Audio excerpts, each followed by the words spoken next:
Ron DeSantis acaba de recibir el golpe político más devastador de toda su carrera, y lo que hace que esto sea diferente a todo lo que hemos visto antes es que ese golpe no vino de los demócratas. Vino de adentro. Vino de sus propios compañeros republicanos. Vino de la gente que algún día lo aplaudió de pie. Y mientras Florida arde en medio de uno de los escándalos más graves que ha vivido ese estado en décadas, el gobernador que se presentó al mundo como el gran defensor de los valores conservadores está parado solo, mirando como su propio partido le cierra la puerta en la cara. Bienvenidos. Esto es lo que está pasando de verdad, sin filtros, sin agenda, con los hechos sobre la mesa. Antes de que entremos de lleno en todo esto, queremos pedirte algo. Si eres de los que valoran la información seria, la que no te venden, la que te obliga a pensar, dale al like ahora mismo y suscríbete a este canal. Aquí no venimos a inventar nada, venimos a contarte lo que los medios grandes a veces prefieren callar o enterrar en la página 15. Tu suscripción es lo que nos permite seguir trayéndote este tipo de contenido. Gracias de verdad. Ahora sí. Vámonos al meollo del asunto. Para entender por qué esto es tan grave, tenemos que habernos devuelto un poco en el tiempo, porque este escándalo no nació de la noche a la mañana. Todo tiene raíces, y en este caso las raíces son profundas y van directo al dinero público. En el año 2021, la primera dama de Florida, Casey DeSantis, fundó una organización llamada OP Florida. La presentaron al mundo como una iniciativa preciosa, una de esas historias que te hacen creer en la política. La idea era conectar a los floridanos más vulnerables, los que están en el borde, con recursos del sector privado, organizaciones religiosas y comunitarias, para que pudieran salir adelante sin depender tanto del gobierno. Sonaba bien. Sonaba a algo que cualquiera podría aplaudir, sin importar su partido. El primer año, la fundación recaudó alrededor de $800,000 en donaciones y entregó solo $40,000 en asistencia directa. Eso ya levantó algunas cejas, pero tampoco generó una tormenta. Hasta que llegó el año 2024 y todo cambió. En septiembre de 2024, el estado de Florida llegó a un acuerdo con una compañía llamada Centene Corporation. ¿Quién es Centene? Es el contratista de Medicaid más grande de Florida, es decir, la empresa que gestiona la atención médica de los ciudadanos más pobres del estado, los que dependen del sistema público para sobrevivir. Una auditoría reveló que Centene había cobrado de más, había inflado sus facturas, y el estado de Florida tenía derecho a reclamar $67 millones en ese acuerdo. Ahora bien, en un escenario normal, esos 67 millones regresan al programa de salud. Van de vuelta a los contribuyentes, al sistema, a los pacientes que los necesitan. Eso es lo lógico. Eso es lo que debería pasar. Pero eso no fue lo que pasó aquí. La administración del gobernador Ron DeSantis tomó una decisión que hoy está en el centro de todo. Apartaron $10 millones de ese acuerdo y los enviaron directamente a la Fundación OP Florida. El propio DeSantis lo llamó en su momento la cereza del pastel. La cereza del pastel de un acuerdo de salud pública. ¡Qué frase tan curiosa! Y aquí empieza el laberinto. La Fundación OP Florida recibió esos 10 millones y los dividió en dos partes. 5 millones fueron a una organización llamada Secure Florida's Future. Otros 5 millones fueron a otra organización llamada Save Our Society from Drugs. Dos organizaciones sin fines de lucro que, en teoría, trabajan por causas nobles. Pero espera, porque aquí viene la parte que pone los pelos de punta. Esas dos organizaciones tomaron esos 10 millones y los canalizaron hacia un comité político, un PAC, llamado Keep Florida Clean. ¿Y quién presidía ese comité político? James Utmeyer, en ese entonces jefe de gabinete del gobernador Ron DeSantis.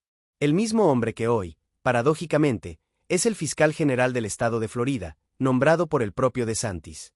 ¿Y para qué se usó ese dinero del comité político? Para financiar anuncios en televisión contra la enmienda 3 de 2024, que era la propuesta de legalizar la marihuana recreativa en Florida. Una guerra política que DeSantis combatió con toda su fuerza. Después de las elecciones, los registros muestran que ese mismo comité, Keep Florida Clean, transfirió $1.200.000 adicionales a otro fondo político controlado directamente por el gobernador. O sea, para resumirlo de manera que todos lo entendamos, dinero que una empresa de Medicaid debía devolver al Estado, dinero que pertenecía al sistema de salud de los más pobres de Florida, terminó financiando una campaña política del gobernador. Si eso no te genera una pregunta, no sé qué puede hacerlo. Y lo más escalofriante de todo esto es que el acuerdo con Centene se firmó en septiembre de 2024, pero no se hizo público hasta abril de 2025. Estuvieron 7 meses ocultando los detalles de ese trato. 7 meses. Y no salió a la luz por transparencia del gobierno, sino por la presión de la prensa y del Congreso estatal. Ahora viene la parte que cambia todo el cuadro político. Porque aquí no estamos hablando de demócratas atacando a un republicano. Esto es mucho más complicado y mucho más revelador. La investigación de la Cámara de Representantes de Florida fue liderada por el representante republicano Alex Andrade. Un republicano. Un compañero de partido. Y Andrade no se anduvo con rodeos. Después de semanas de audiencias, de testimonios combativos, de documentos obtenidos y de mensajes de texto que vinculan directamente a Utmeyer con el esquema, Andrade declaró públicamente que estaba firmemente convencido de que James Utmeyer y otro colaborador habían cometido una conspiración para cometer lavado de dinero y fraude electrónico. No lo dijo a medias. No dijo hay preguntas. Lo dijo así, directo, con nombre y apellido. Y cuando la administración de DeSantis se negó a cooperar con la investigación, cuando funcionarios clave rechazaron testificar, cuando la caja de Pandora ya estaba abierta y ya no había forma de cerrarla, Andrade anunció el 24 de abril de 2025 que daba por concluido el trabajo de su comisión. Pero no lo dejó caer en silencio. Lo dejó caer con un mensaje muy claro dirigido al FBI y al Departamento de Justicia. Espero que Pam Bondi esté prestando atención, escribió en X, etiquetando a la secretaria de Justicia de Trump. Piensen en eso un momento. Un republicano de Florida le está pidiendo a la fiscal republicana de Trump que investigue al gobernador republicano de Florida. Eso no pasa todos los días. Eso no es política de rutina. Eso es una fractura interna profunda. Y el mismo día que Andrade cerraba su investigación, el speaker republicano de la Cámara de Florida, Daniel Pérez, le decía a los reporteros que la supervisión legislativa no había terminado y que todas las opciones seguían sobre la mesa con respecto a OPE Florida. Otro republicano. Mismo mensaje. Esto no se va a enterrar tan fácil. Para octubre de 2025, la cosa escaló a un nivel completamente diferente. El fiscal del estado Jack Campbell convocó un gran jurado en el condado de Leon, en Tallahassee, y comenzaron a volar las citaciones judiciales hacia funcionarios de la administración de DeSantis. El 14 de octubre, varios funcionarios actuales y exfuncionarios de su administración fueron interrogados por una conspiración para cometer lavado de dinero y fraude electrónico. Las mismas palabras que ya venía usando Andrade meses antes.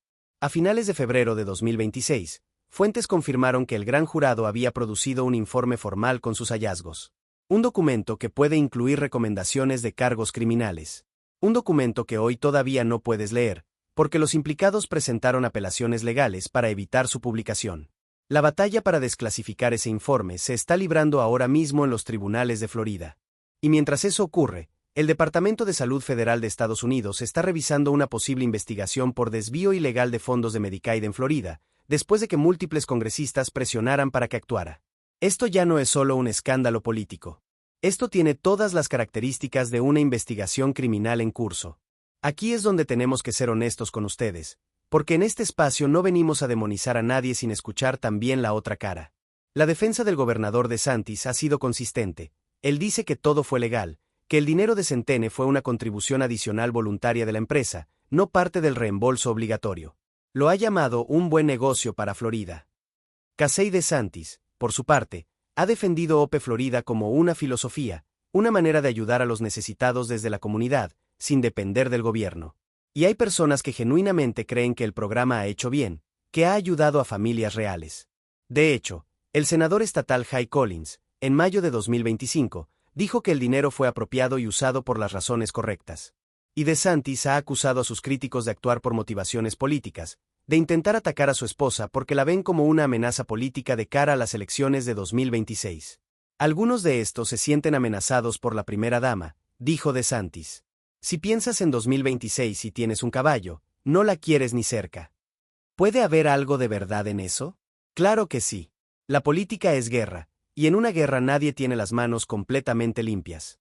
Es completamente posible que algunos de los que ahora atacan a DeSantis lo hacen porque ven una oportunidad, no solo porque los muevan principios éticos. Pero hay algo que ninguna narrativa de es política pura puede explicar, el hecho de que los documentos muestren que el dinero de Centene no era una donación extra. Era parte del acuerdo de reembolso. Y el hecho de que ese dinero terminara financiando un comité político presidido por el jefe de gabinete del propio gobernador no es una coincidencia que se pueda ignorar. Los mensajes de texto que vinculan a Utmeyer con el proceso tampoco desaparecen porque DeSantis los llame política.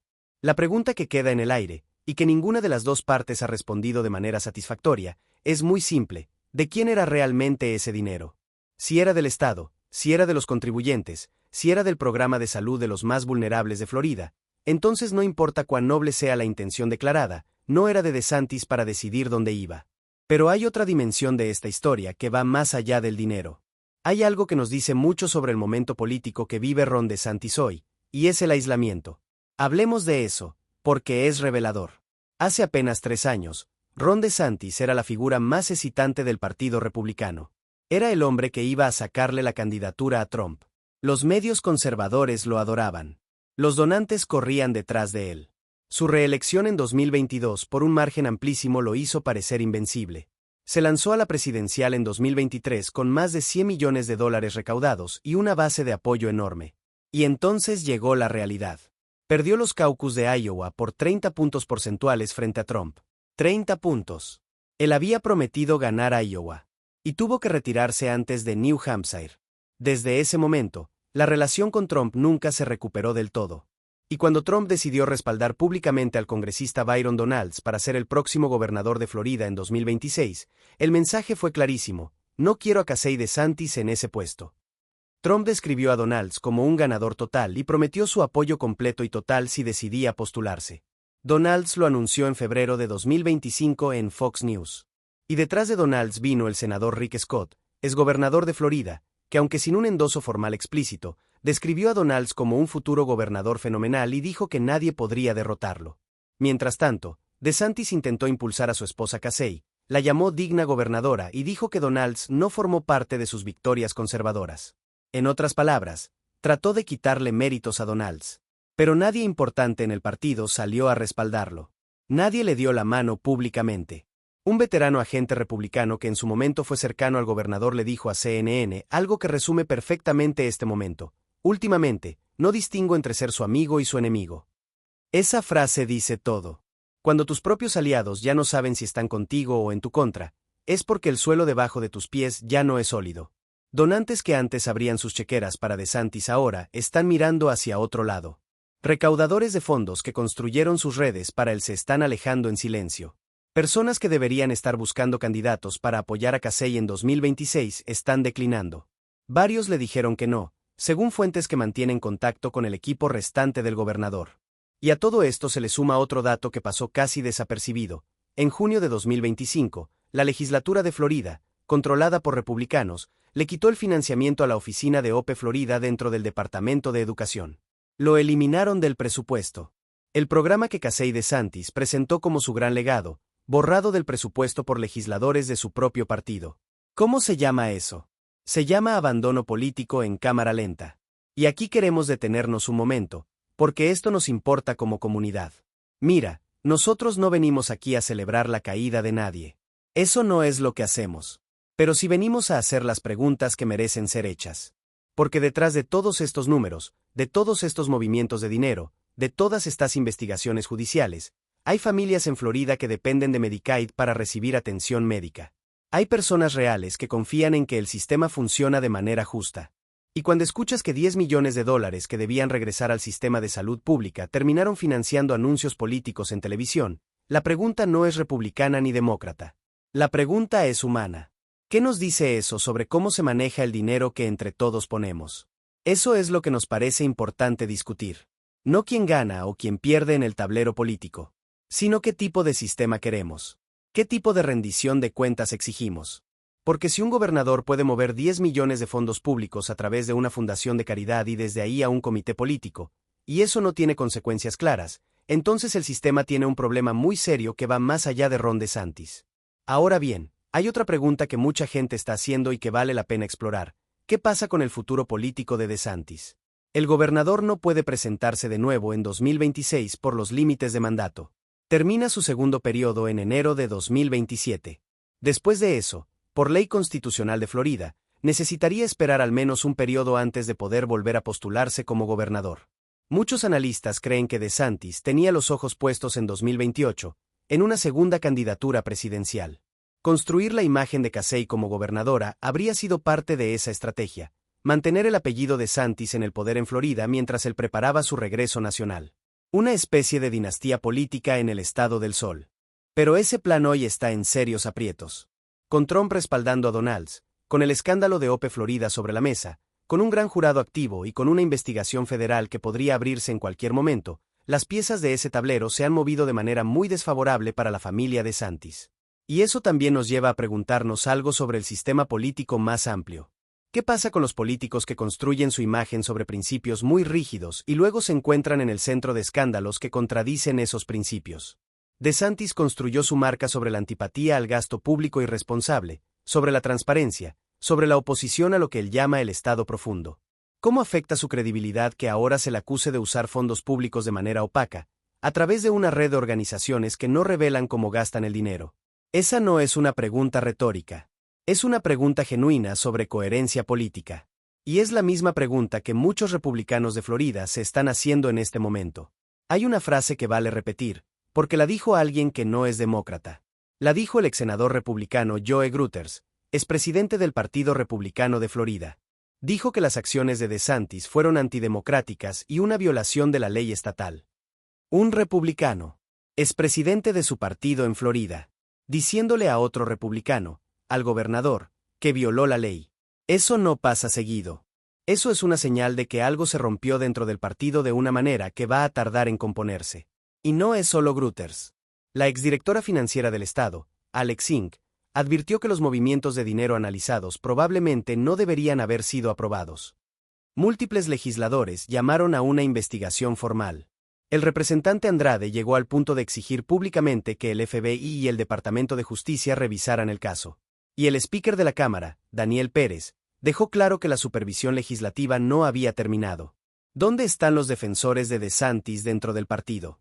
Ahí está el senador Jay Collins, que lo apoyó en mayo de 2025 y que luego, en agosto del mismo año, fue nombrado por DeSantis como vicegobernador de Florida.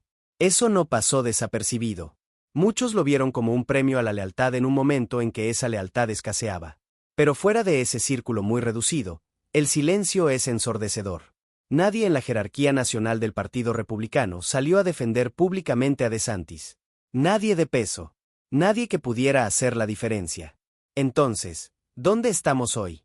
Estamos en un momento en que el gobernador de Florida, una de las figuras más prominentes que ha producido el Partido Republicano en la última década, está enfrentando simultáneamente tres frentes que podrían definir su legado.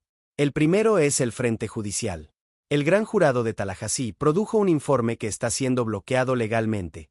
Si ese informe sale a la luz y contiene recomendaciones de cargos criminales, el terremoto político sería de magnitud histórica. Por el momento, la batalla legal para desclasificarlo continúa activa. El segundo frente es el político. Trump respaldó a Donalds. Rick Scott está del lado de Donalds. Los donantes se están alejando. Casey DeSantis sigue siendo popular en las encuestas entre votantes republicanos, pero la pregunta es si esa popularidad puede sobrevivir a un escándalo que su propia fundación protagoniza. Las elecciones de 2026 van a decir mucho sobre si el apellido DeSantis todavía tiene futuro en Florida. Y el tercer frente es el de la credibilidad. Esta es quizás la más difícil de recuperar. Cuando un político que construyó su imagen sobre la transparencia, la rendición de cuentas y la oposición al establishment es investigado por un esquema que involucra fondos de salud pública desviados a través de una red opaca de organizaciones hacia su propio comité político, hay una disonancia muy grande que los votantes sienten aunque no puedan articularlo en palabras técnicas. La gente entiende, en sus entrañas, cuando algo no cuadra. Y aquí hay muchas cosas que no cuadran. Y nosotros, que seguimos esto de cerca, que hablamos con ustedes semana a semana, queremos terminar con esto. No sabemos todavía qué va a salir del gran jurado. No sabemos si la investigación federal va a abrirse formalmente. No sabemos si Casey DeSantis va a postularse o si el escándalo va a hacer que esa candidatura sea insostenible. No sabemos si Ron DeSantis tiene algún plan para recomponerse políticamente antes de que termine su mandato en enero de 2027. Lo que sí sabemos es que en este momento, el hombre que alguna vez fue el gran rival de Trump dentro del Partido Republicano, el que iba a cambiar el rumbo del conservadurismo en Estados Unidos, el que ganó su reelección en Florida con un margen que lo hacía parecer imbatible, ese hombre está hoy más solo que nunca dentro de su propio partido. Y el golpe que está recibiendo no viene del otro lado del pasillo del Congreso. Viene de sus vecinos políticos. De los suyos. Eso nos dice algo importante. En la política, los momentos de auge son efímeros. Las bases de apoyo que parecen sólidas pueden desintegrarse con la velocidad de un huracán, y Florida sabe bien de huracanes. Seguiremos de cerca todos los movimientos de este caso. Cuando el informe del gran jurado salga, estaremos aquí. Cuando la investigación federal tome forma, estaremos aquí. Cuando Casey DeSantis tome una decisión sobre su candidatura, estaremos aquí. Porque esta historia no ha terminado. Apenas está entrando en su capítulo más intenso. Gracias por habernos acompañado hasta aquí. De verdad, gracias. Si llegaste hasta este punto es porque te importa entender lo que está pasando, y eso nos llena de energía para seguir trabajando. Dale like si este contenido te aportó algo. Compártelo con alguien que quiera estar informado de verdad. Y si todavía no te has suscrito, hazlo ahora, porque este canal existe por y para personas como tú, que exigen más que titulares y más que ruido. Nos vemos en el próximo video.